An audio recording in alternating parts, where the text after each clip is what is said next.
रूपसा की जिंदगी में एक बार फिर उम्मीद की हल्की सी किरण दिखाई देने लगती है। घर में शादी की बातें शुरू होती हैं, माहौल में हलचल है, रिश्तेदारों की आवाजाही बढ़ जाती है और हर किसी के चेहरे पर यह विश्वास झलकता है कि शायद अब सब कुछ ठीक हो जाएगा। रूपसा भी मन ही मन यह सोचने लगती है कि इतने दर्द और इंतजार के बाद अब उसकी किस्मत उसे थोड़ी खुशी देने वाली है। वह खुद को संभालकर सपने बुनने की कोशिश करती है, अपने दिल को समझाती है कि इस बार सब अच्छा होगा। लेकिन किस्मत को कुछ और ही मंजूर होता है।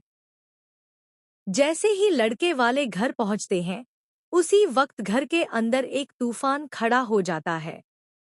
समीर और रिमझिम के बीच पहले हल्की सी नोकझोंक होती है, जिसे लोग सामान्य बहस समझकर नजरअंदाज करने की कोशिश करते हैं। लेकिन यह छोटी सी बात धीरे धीरे इतनी बढ़ जाती है कि बहस तेज आवाजों और कड़वे शब्दों में बदल जाती है।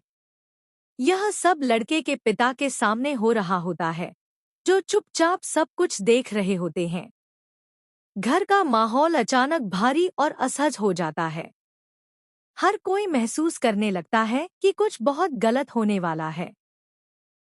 तभी लड़के के पिता सख्त आवाज में बोलते हैं कि जिस घर में पति पत्नी के बीच आपसी विश्वास और समझ नहीं है, जहां छोटी छोटी बातों पर रोज झगड़े होते हैं, वहां की लड़की को वे अपनी बहू कैसे बना सकते हैं।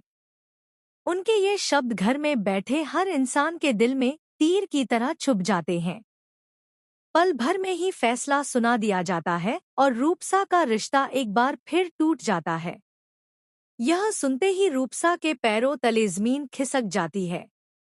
उसकी आंखों के सामने अंधेरा छा जाता है और दिल में जैसे किसी ने भारी पत्थर रख दिया हो।